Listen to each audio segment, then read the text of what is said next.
Happy Tuesday. It is August 16th, 2016. So I have to tell you that I decided to log my 40-pound weight loss on YouTube, Snapchat, Instagram, whatever, just to hold me accountable. I really feel that almost about a year ago when I decided to open my Instagram page and just put myself out there, that was really helpful for me. One, I came across some amazing pages. I remember one of the first pages that I started to follow was Tina getting to Bikini Land, and she's so freaking sweet. Answers any emails, messages to her, calls, whatever. She's just, she's really good. And then I also started following Bree from Bree Gets Fit. I want to say her Instagram pages. I should probably know this by heart, but I don't. Then there was Fat to Fit Darling from Stephanie. She's awesome. And then obviously Katie, Lose It con Katie, and just came across some really good pages. Noelle, Get Body by Jay, and met some really cool people. I have a really amazing crew. That I've come across, and I just love and support all of them. Oh, Gracie from Gracie's Journeys, she's the YouTube queen. But basically, it just really helped me in the sense of putting myself out there and surrounding myself with a different circle of people and people with the similar interests of me, which was, you know, try to create a better body positive image, be successful at weight loss, and just getting support.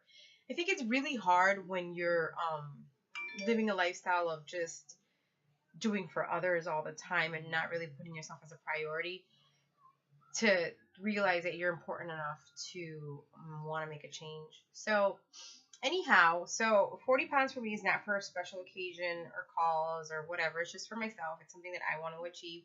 So I weighed myself yesterday, August 15th. And I weighed at 190.6 pounds, which I was like, mind fuck. That's what I think a scale is. But actually, before I continue, I haven't weighed myself in like 5 months, maybe even longer, because when I started my journey in the beginning, I was weighing myself like weekly, sometimes daily, and it's a mind fuck. Like you're like, I'm doing all this work, I'm doing all these sacrifices, blah blah blah, and not seeing success. So at the end of the day, it's not about the number of the scale; it's about how you feel. And I always say that fitness is in all sizes. I don't want to be thin. When I first started, that's all I thought about. Oh, I just want to be skinny. I just want to be like my friends. I was always the chubby one in the group or the fat girl in the group. And I just want to be really skinny. I want to go to New York and Company and buy a size 2 or 0 or whatever. And then I realized, fuck that. I don't want to be skinny. I want to be fit and strong. I want to be able, to just do different kinds of workouts and not be fatigued. I just want to be able to accept myself. And that's how my mindset started to change. And that's when I knew that this time I wasn't in this for a temporary fix because I was a yo-yo dieter. So anyhow, back to the story. I weighed myself yesterday. I weighed 190.6 pounds. And, I wrote it down. I logged it. But the funny part was my girlfriend, she wants to lose, I think she told me 25 pounds by December. And she's mad at me because I weighed myself yesterday. She wanted to do it with me, blah, blah. So anyway, she came to my house today.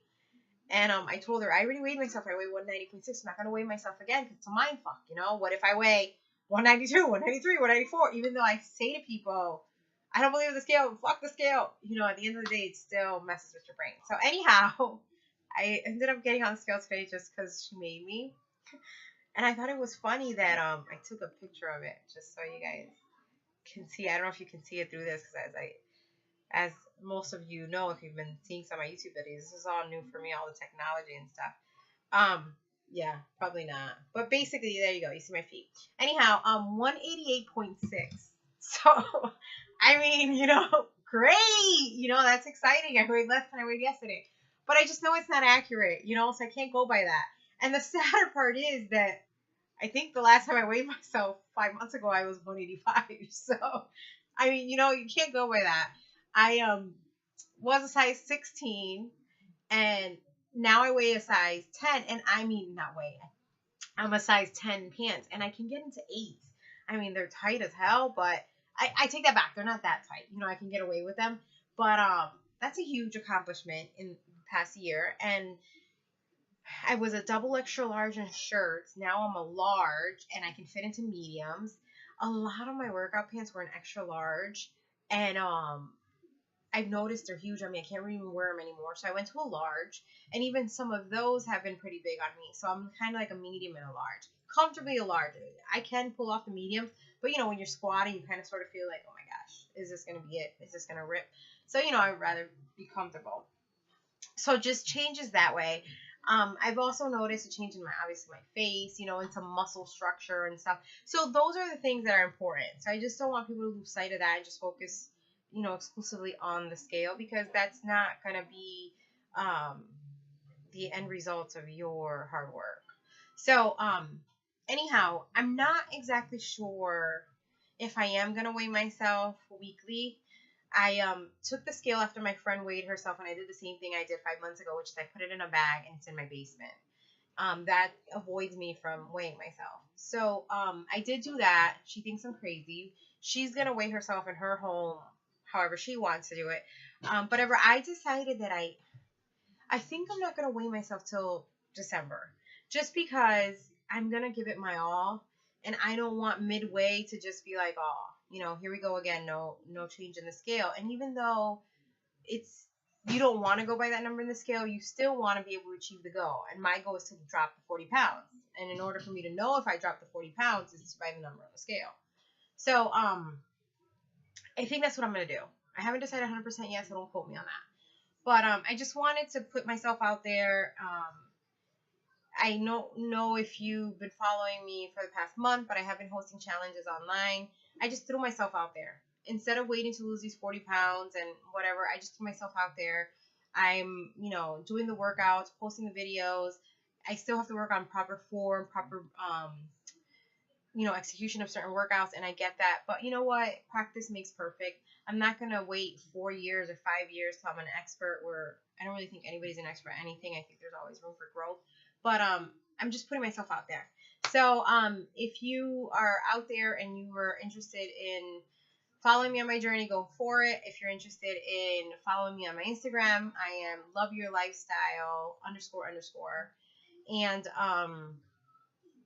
that's it. I mean, and also, my brand, Love Your Lifestyle. The reason why it's Love Your Lifestyle, it's because I feel very passionate about that. We control our own happiness. I feel like we tend to complain a lot in life, and there comes a point in life when you need to realize if you're miserable, it's your choice. I know there's certain things that happen to us throughout the day, whatever, that can make us angry. But when you're miserable, you need to do something to change it, and we can control our happiness. And also, being healthy and fit is something we get to do. It's not a chore. It's not a task. It's not something put upon us. Before it used to be on my to-do list. Literally, I would write on my to-do list, pick up laundry detergent, wash clothes, gym time, and once you realize to take that off of your to-do list, you're going to be so much better at this, because it's a lifestyle. And going to the gym is literally 4% of your day. And if you don't want to go to the gym, work out on your home for 30 minutes, go jump rope. Jump roping helps you in so much ways. Just keep doing something that keeps you active, because at the end of the day, the most important thing is what you eat. And once I started making healthier choices, I did see a huge difference. I'm not where I want to be, but I'm not erasing anybody. It's me against myself, and I'm having fun educating myself as I go. Versus before, I think one of the hugest mistakes that we can make is when we go ahead and decide to cut everything off. So, for 10 years, I drank soda. I don't know, 3, 4, 5, 6 times a day, whenever I sat to eat, whenever I woke up, whatever. I'm exaggerating, but I'm just putting this out there. I did drink soda.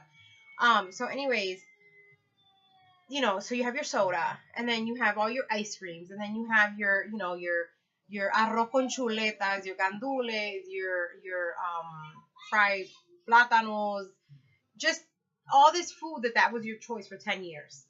Then one day, boom, I'm on a diet. You throw everything out. You go for water and salads, because that's a diet. That's what you can do on diets, just water and leaves.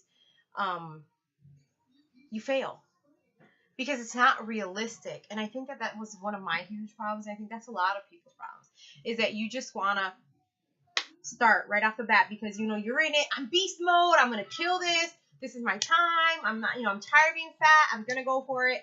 And you cut everything off. You can't do that if you want to go for it. But me personally, I was not successful doing that. I did that for 10 years probably. I yo-yo dieted. I've done cabbage soup. I've done the 10-day cleanse. I've done the Kanye pepper. I've done what else? I've done Nutrisystem. I've done Slim Fast. I've done Weight Watchers. I've done everything for whatever, 30 days, a week, whatever. My point is that there's nothing wrong with you picking something that works for you, but don't cut everything that you're used to right off the bat, because you're training your body that this is a diet, and it's not a diet, it's a lifestyle. And I always say in diet, it's spelled DIET, but DIE, that's how you feel, because you're taking away everything that you're used to. So start slowly. So if you have 6 and 8 cans of soda a day, reduce that to 3. Start, changing to water. If you drink juice all day, eliminate some of those juices, change those into water, or do a different juice. Try Crystal Light or something. If you're used to eating bread all day, change your bread to wheat bread. Just little stuff, little by little by little by little, until you realize that you're making a lifestyle. Educate yourself, do your own research. Don't say, oh, because this person is, eating, ground turkey and sweet potatoes all day, that's what I need to do to lose weight. No, because what works for one person doesn't necessarily work for you. Do I believe in meal prepping and being prepared? Yes. I think it's great that you take the time and you invest it in yourself, especially myself. I'm a mom. And even though we're in the summertime, my son is starting preschool again. It's crazy. I don't know if anybody realizes how crazy it is for at 5:30 to 6 in the morning for you to mentally preparing yourself to get out the door. So in order for me to be able to achieve that, work, go to the gym, continue with, my goals of building my brand at Love Your Lifestyle, and, take care of 2 dogs, dinner, I need to be able to prep things. I prep my kids' clothing. I prep my clothing. I do this every Sunday. I prep their foods. I prep the kids' snacks. And it's just easier. And I also prep myself lunches, sometimes dinners, depending on how my weeks are going to be. Sundays is my day where I just literally take 2 hours and do everything that I have to do. And my husband's on board with lunches just because it's easier for him in his life. Only thing is I can't pass 3 days of a lunch prep. Personally, I just don't like it. It doesn't taste the same. So I'll prep for 3 days, and then usually like Wednesday night or Thursday morning, I'll prep for another 2 days. Saturdays and Sundays we're home, so I really don't prep for those days. We'll cook here.